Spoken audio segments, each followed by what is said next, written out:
So ಈಗ ಮತ್ತಷ್ಟು ರಂಗೇರಿದೆ ತಮಿಳುನಾಡು ರಾಜಕೀಯ. ಸ್ಟಾಲಿನ್ ಭೇಟಿಯಾಗಿದ್ದಾರೆ ಸೂಪರ್ ಸ್ಟಾರ್ ರಜನಿಕಾಂತ್ ಅವರು. ಇದೆಲ್ಲ ಆದ ನಂತರ ಸ್ಟಾಲಿನ್ ಅವರು ಕೂಡ ಶಾಸಕರಾಗಿಯೂ ಇಲ್ಲ. ಇಂಟ್ರೆಸ್ಟಿಂಗ್ ಬೆಳವಣಿಗೆ ಇದು. ಅವರು ಅವ್ರ ಕ್ಷೇತ್ರದಲ್ಲಿ ಸೋತಿದ್ದಾರೆ. ಸ್ಟಾಲಿನ್ ಅವರು ಸೋತು ಹೋಗಿದ್ದಾರೆ. ಈಗ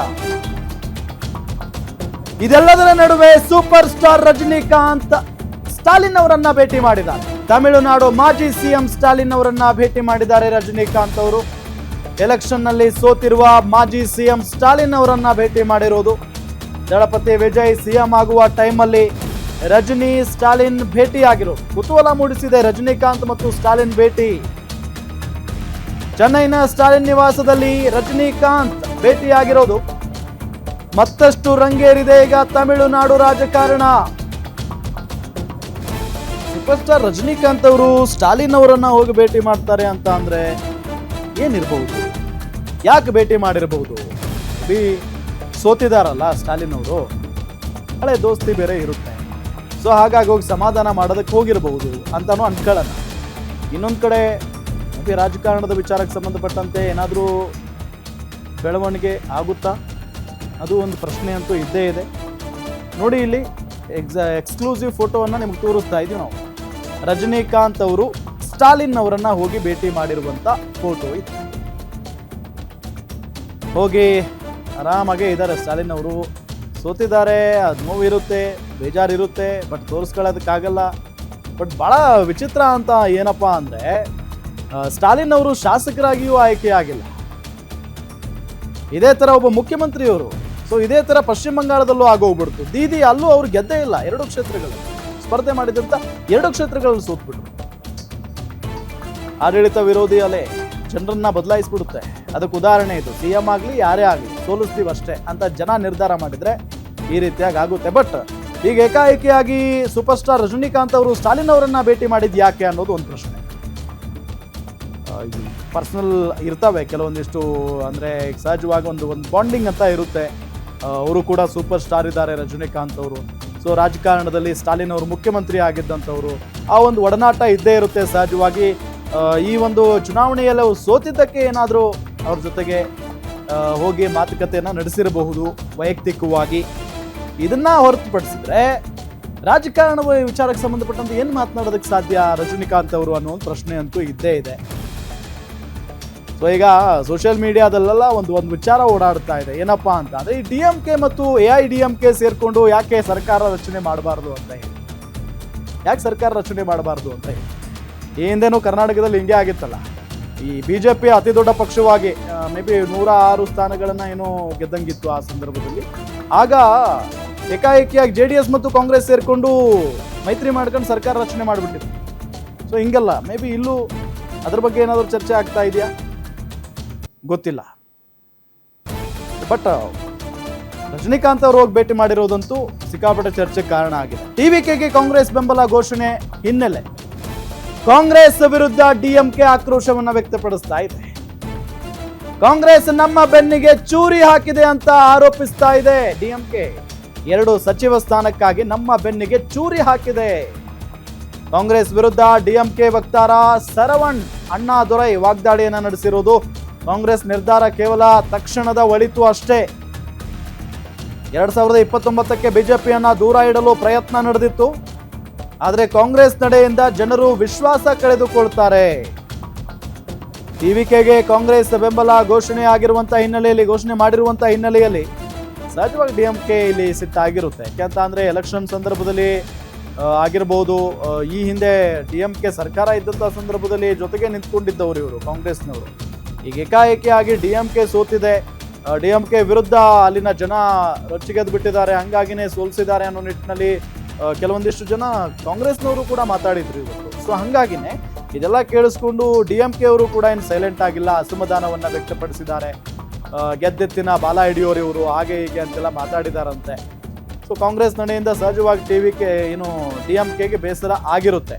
ಗೆದ್ದಾಗ ನಮ್ಮ ಜೊತೆಗಿದ್ರು, ಎಲೆಕ್ಷನ್ ಸಂದರ್ಭದಲ್ಲೂ ಕೂಡ ಸ್ಪರ್ಧೆ ಮಾಡುವಾಗಲೂ ಕೂಡ ನಮ್ಮ ಜೊತೆಗಿದ್ರು. ಈಗ ನೋಡಿದರೆ 2 ಸಚಿವ ಸ್ಥಾನದ ಆಸೆಗಾಗಿ TVK ಜೊತೆಗೆ ಸೇರಿದ್ದಾರೆ ಅಂತ ಹೇಳಿ ಆಕ್ರೋಶ ವ್ಯಕ್ತವಾಗ್ತಾ ಇದೆ.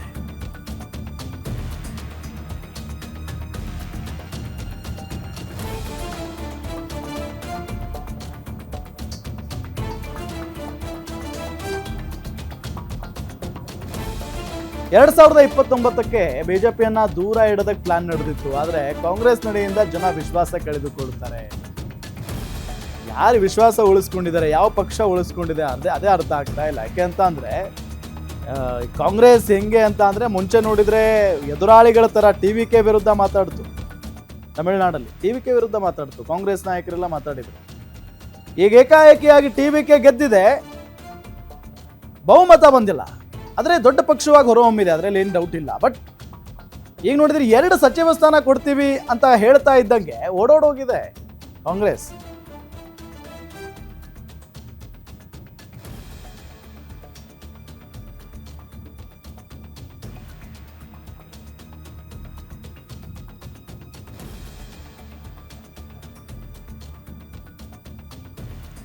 ಇದೇ ವಿಚಾರಕ್ಕೆ ಸಂಬಂಧಪಟ್ಟಂತೆ ಡೀಟೇಲ್ಸ್ ಕೊಡ್ತಾರೆ ನನ್ನ ಜೊತೆಗೆ ಗ್ಯಾರಂಟಿ ನ್ಯೂಸ್ನ ಎಡಿಟರ್ ಸತೀಶ್ ಆಂಜನಪ್ಪ ಇದ್ದಾರೆ, ಜೊತೆಗೆ political bureau head Maruti Pavagada ಅವರು ಕೂಡ ಜಾಯ್ನ್ ಆಗಿದ್ದಾರೆ ನ್ಯೂಸ್ ಡೆಸ್ಕಿಂದ. ಸತೀಶ್, ನಾವು ಇದು ಭಾಳ ಇಂಟ್ರೆಸ್ಟಿಂಗ್ ಬೆಳವಣಿಗೆ. ಯಾಕೆ ಅಂತ ಅಂದರೆ ಒಂದು ಕಡೆ ಸೂಪರ್ ಸ್ಟಾರ್ ರಜನಿಕಾಂತ್ ಅವರು ಹೋಗಿ ಭೇಟಿ ಮಾಡಿದ್ದಾರೆ ಸ್ಟಾಲಿನ್ ಅವರನ್ನು, ಅದು ಒಂದು ಕಡೆ. ಆದರೆ ಮತ್ತೊಂದು ಕಡೆ ಈಗ ಬಹುಮತ ಸಾಬೀತುಪಡಿಸುವ ವಿಚಾರಕ್ಕೆ ಕಾಂಗ್ರೆಸ್ನವರು ಹೋಗಿ TVKಗೆ ಸಪೋರ್ಟ್ ಮಾಡ್ತಾ ಇರೋದು, ಇದರಿಂದ DMK ಹರ್ಟ್ ಆಗಿದೆ. DMK ಕೂಡ ಆಕ್ರೋಶ ವ್ಯಕ್ತಪಡಿಸ್ತಾ ಇದೆ. ಹೆಂಗೆ ವಿವರಿಸ್ತಾ ಹೋಗ್ತೀರಿ ಇದನ್ನ? Ram, thank you. ನಾನು ಆಗಲೇ ಹೇಳ್ತಾ ಇದ್ದೆ, ಈಗೇನು TVK ಬಹುಮತ ಸಾಬೀತುಪಡಿಸೋದಕ್ಕೆ ಅಥವಾ ಅಧಿಕಾರವನ್ನು ನಡೆಸೋದಕ್ಕೆ, ನಮಗೆ ಸರ್ಕಾರ ರಚನೆ ಮಾಡೋದಕ್ಕೆ ಅವಕಾಶ ಕೊಡಿ ಅಂತ ಈಗಾಗಲೇ ರಾಜ್ಯಪಾಲರಿಗೆ ಮನವಿಯನ್ನು ಕೊಟ್ಟಿದ್ದಾರೆ ವಿಜಯ್ ಅವರು ಭೇಟಿಯಾಗಿ. ಆದರೆ ಈಗ ಬರ್ತಿರ್ತಕ್ಕಂಥ ಮಾಹಿತಿ ಪ್ರಕಾರ ರಾಜಭವನದಿಂದ ಈ ರೀತಿಯಾಗಿ ಅಂದರೆ ವಿಜಯ್ ಸರಿಯಾದ ರೀತಿಯಾಗಿ ಮನವಿ ಪತ್ರವನ್ನು ಕೊಟ್ಟಿಲ್ಲ. ಯಾಕಂದರೆ ಅವರಿಗೆ ಪೂರ್ಣ ಪ್ರಮಾಣದ ಬಹುಮತ ಇಲ್ಲ.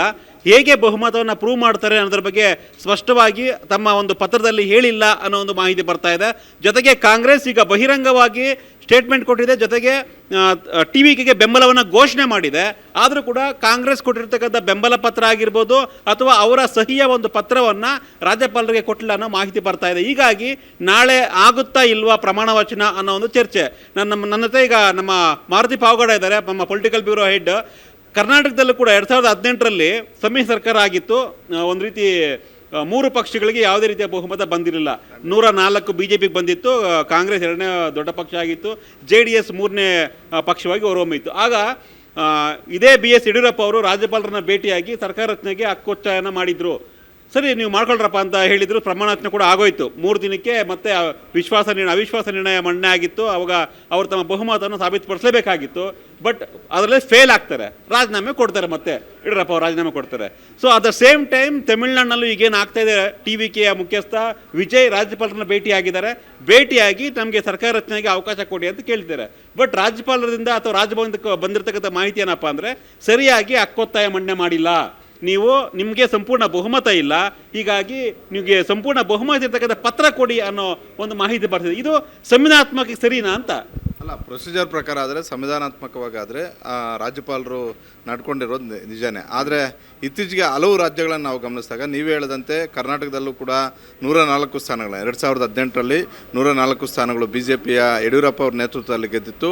ಆಗ ಅತಿ ದೊಡ್ಡ ಪಕ್ಷವಾಗಿ ನಾವು ಹೆಚ್ಚು ಸ್ಥಾನಗಳನ್ನು ಗೆದ್ದಿರೋದ್ರಿಂದ ಮೊದಲನೇ ಬಾರಿಗೆ ನಮಗೆ ಸರ್ಕಾರವನ್ನು ರಚನೆ ಮಾಡೋದಕ್ಕೆ ಅವಕಾಶವನ್ನು ಮಾಡಿಕೊಡ್ಬೇಕು, ಜೊತೆಗೆ ನಾವು ಬಹುಮತ ಸಾಬೀತುಪಡಿಸೋದಕ್ಕೆ ನಮಗೆ 1 ವಾರಗಳ ಕಾಲ ಸಮಯ ಕೊಡಬೇಕು ಅಂತ ಹೇಳಿದರು.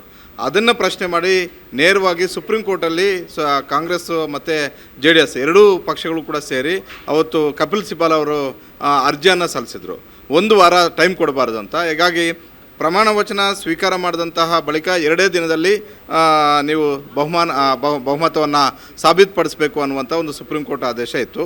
ಇವತ್ತು ಕೂಡ ಅಲ್ಲಿ TVK ಅವರು ಏನು ಮಾಡಬೇಕಾಗಿತ್ತು ಅಂತ ಹೇಳಿದ್ರೆ, TVK ಅವರು ಅತಿ ದೊಡ್ಡ ಪಕ್ಷವಾಗಿ 108 ಸ್ಥಾನ ಗೆದ್ದಿರೋದು ನಿಜ. ಆದರೆ ನಮ್ಮ ಜೊತೆ ಯಾವೆಲ್ಲ ಪಕ್ಷಗಳು ಸಪೋರ್ಟ್ ಮಾಡ್ತಿದ್ದಾವೆ ಅನ್ನುವಂಥದ್ದನ್ನು ಅಧಿಕೃತವಾಗಿ ಬೆಂಬಲ ಪತ್ರವನ್ನು ಕೊಡಬೇಕಾಗಿತ್ತು. ಈಗ ಏನು TVK ಅವ್ರಿಗೆ ಕಾಂಗ್ರೆಸ್ ಬೆಂಬಲ ಪತ್ರ ನೀಡಿದೆ, ಬೇರೆ ಬೇರೆ ಪಕ್ಷಗಳು ಬೆಂಬಲ ಪತ್ರ ನೀಡಿದೆ, ಆ ಪತ್ರಗಳು ಇಂತಿಂಥ ಪಕ್ಷಗಳು ನಮ್ಮನ್ನು ಸಪೋರ್ಟ್ ಮಾಡ್ತಿದ್ದಾವೆ, ಇಷ್ಟು ನಮ್ಮ ಸಂಖ್ಯಾಬಲ ಆಗುತ್ತೆ, ಜೊತೆಗೆ ನಮಗೆ ಪ್ರಮಾಣ ವಚನ ಬೋಧಿಸಿ ತದಬಳಿಕ ನಾವು ವಿಧಾನಸಭೆಯಲ್ಲಿ ಬಹುಮತ ಸಾಬೀತುಪಡಿಸೋದಕ್ಕೆ ನಮ್ಗೆ 2 ದಿನ 3 ದಿನ ಇಲ್ಲ 1 ವಾರ ಟೈಮ್ ಕೊಡಿ ಅಂತ ಕೇಳೋದಕ್ಕೆ ಅವಕಾಶ ಇತ್ತು. ಹಾಗಂದ ಮಾತ್ರಕ್ಕೆ ಇವರು ಕೇಳಿದ ತಕ್ಷಣ ಇಲ್ಲ ಅಂತ ಹೇಳೋದಕ್ಕೆ ಆಗೋದಿಲ್ಲ. ಈಗ ಇಲ್ಲಿ ಒಂದು ರಾಜಕೀಯ ನಿರ್ಧಾರಗಳು ಕೂಡ ಇರ್ಬೋದು. ರಾಜಭವನ ಬಹುತೇಕ ಕಡೆ ರಾಜಭವನ ದುರ್ಬಳಕೆ ಆಗ್ತಿದೆ. ಅದು UPA ಸರ್ಕಾರದಲ್ಲಿದ್ದಾಗ ಕಾಂಗ್ರೆಸ್ ಅವರು ಅದೇ ಮಾಡಿದ್ರು. ಈಗ BJP ಸರ್ಕಾರದಲ್ಲಿದ್ದಾಗ ಸಹಜವಾಗಿ ಕೇಂದ್ರದಲ್ಲಿರುವಂತಹ BJP ನಾಯಕರು ತಮಗೆ ತಾಳಕ್ಕೆ ತಕ್ಕಂತೆ ಹೇಗೆ ಬೇಕೋ ಆಗ ನಡ್ಕೊಳ್ತಿದ್ದಾರೆ ಅನ್ನುವಂತಹ ಬೇರೆ ಬೇರೆ ಪಕ್ಷಗಳ ಆರೋಪ ಏನಿದೆ, ಅದಕ್ಕೆ ತಕ್ಕಂತೆ ತಮಿಳುನಾಡಿನ ಬೆಳವಣಿಗೆ ಆಗ್ತಿದೆಯಾ ಅನ್ನುವಂತಹ ರೀತಿಯಲ್ಲಿ ಈಗ ಆಗ್ತಿರುವ ಬೆಳವಣಿಗೆ ಆ ರೀತಿ ಇದ್ದಂತೆ ಕಾಣಿಸ್ತಾ ಇದೆ. ಪ್ರಮಾಣ ವಚನ ಬೋಧನೆ ಮಾಡಿದ ಬಳಿಕ ನೀವು 118 ಸ್ಥಾನಗಳನ್ನು ಸಾಬೀತುಪಡಿಸಬೇಕು. ಇಲ್ಲ ಅಂತ ಹೇಳಿದ್ರೆ ಆಟೋಮೆಟಿಕ್ ಆಗಿ ಸರ್ಕಾರ ಬಿದ್ದೇ ಬೀಳುತ್ತೆ. ಬೇರೆಯವರು ಯಾರಿಗೆ ಶಕ್ತಿ ಇರುತ್ತೋ ಅವ್ರು ಬಂದು ಸರ್ಕಾರ ರಚನೆ ಮಾಡ್ತಾರೆ. ಅದಕ್ಕೆ ಅವಕಾಶವನ್ನು ಮಾಡಿಕೊಡ್ಬೇಕಾಗಿತ್ತು. ಆದರೆ ರಾಜ್ಯಪಾಲರ ಈ ನಿರ್ಧಾರ ಒಂದು ರೀತಿಯಲ್ಲಿ ಸುಪ್ರೀಂ ಕೋರ್ಟ್ನ ಆದೇಶಕ್ಕೂ ವಿರುದ್ಧವಾಗಿದೆ. ಸಂವಿಧಾನಾತ್ಮಕ ನಿಯಮಗಳಿಗೆ ಸಪೋರ್ಟ್ ಮಾಡುವಂಥ ಒಂದು ರೀತಿಯಲ್ಲಿದೆ. ಬಿಟ್ಟರೆ ಇತ್ತೀಚೆಗೆ ಬಂದಿರುವಂತಹ ಸುಪ್ರೀಂ ಕೋರ್ಟ್ ಆದೇಶ ಏನು, ಯಾರಿಗೆ ಸಂಖ್ಯಾಬಲ ಹೆಚ್ಚಿದೆಯೋ ಅವ್ರಿಗೆ ಅವಕಾಶ ಕೊಡಬೇಕು, ತದ ಬಳಿಕ ಸಾಬೀತುಪಡಿಸೋದಕ್ಕೆ ಒಂದು ಸಣ್ಣ ಸಮಯಾವಕಾಶ ಕೊಡಬೇಕು ಅನ್ನುವಂಥದ್ದಿದೆ.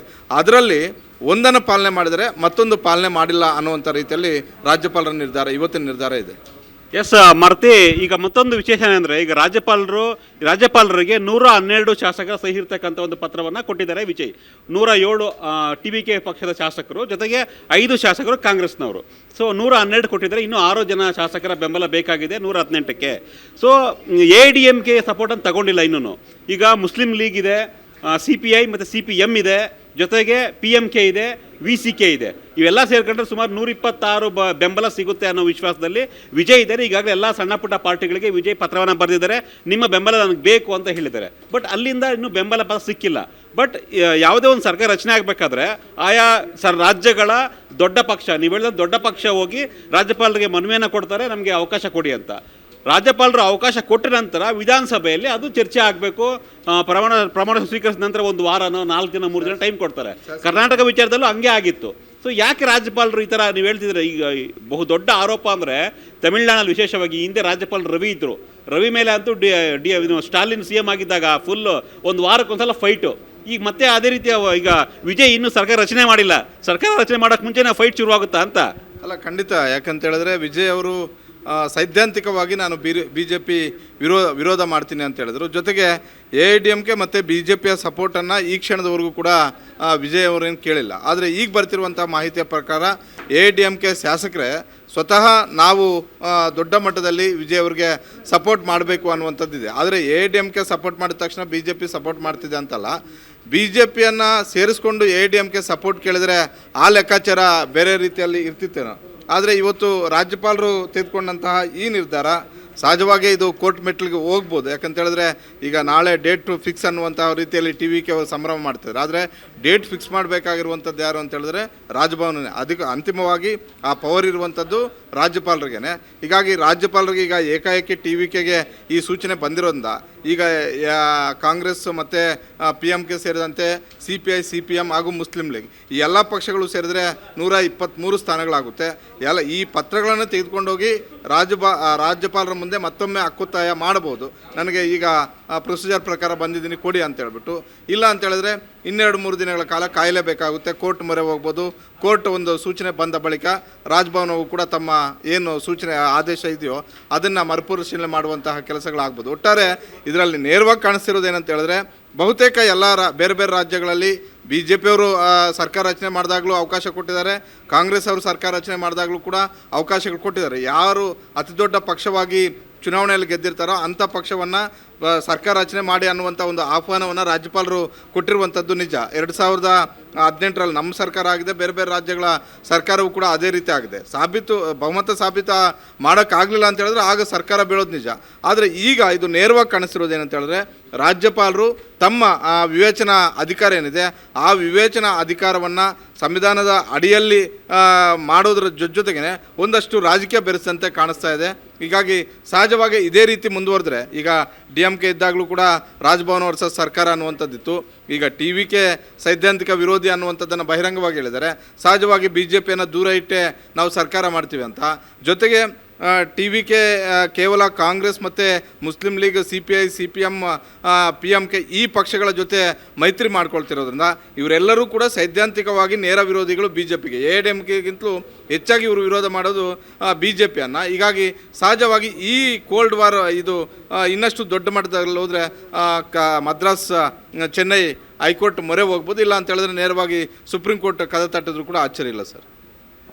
ಎಸ್ ರಾಮ್, ಇದಾಗಿತ್ತು. ಈಗಾಗಲೇ ಸಂಪೂರ್ಣವಾದ ಮಾಹಿತಿಯನ್ನು ಮಾರುತಿ ಕೂಡ ಕೊಟ್ಟಿದ್ದಾರೆ. ನೋಡೋಣ, ಬಹುಶಃ ಇವತ್ತು ರಾತ್ರಿ ಒಳಗಡೆ ಇದಕ್ಕೆ ಸ್ಪಷ್ಟ ಒಂದು ಉತ್ತರ ಸಿಗಬಹುದು. ಯಾಕಂದರೆ ರಾಜಭವನದಿಂದ ಇನ್ನೂ ಅಧಿಕೃತವಾಗಿ ಈ ಬಗ್ಗೆ ಮಾಹಿತಿ ಹೊರಬಂದಿಲ್ಲ. ನಾನು ಆಗಲೇ ಹೇಳಿದೆ, ರಾಷ್ಟ್ರೀಯ ಮಾಧ್ಯಮಗಳಲ್ಲಿ ಈ ಬಗ್ಗೆ ಸುದ್ದಿ ಬರ್ತಾ ಇದೆ. ಬಟ್ ರಾಜಭವನದಿಂದ ಮತ್ತು ರಾಜ್ಯಪಾಲರಿಂದ ಯಾವುದೇ ರೀತಿಯ ಅಧಿಕೃತ ಪ್ರಕಟಣೆ ಆಗಿರಲಿ, ಅಧಿಕೃತ ಮಾಹಿತಿ ಆಗಲಿ ಬಂದಿಲ್ಲ. ರಾಮ್, ವೆಯ್ಟ್ ಮಾಡೋಣ, ರಾತ್ರಿವರೆಗೂ ಬಹುಶಃ ಸ್ಪಷ್ಟ ಚಿತ್ರಣ ಸಿಗಬಹುದು ಅಂತ. Okay, thank you Satish, thank you Maruti Pavagada ತಮ್ಮೆಲ್ಲ ಮಾಹಿತಿಗಾಗಿ. ಮತ್ತಷ್ಟು ಅಪ್ಡೇಟ್ಸ್ ಸ್ಮಾಲ್ ಬ್ರೇಕ್ನ ನಂತರ. நெஞ்சில் குடியிருக்கும்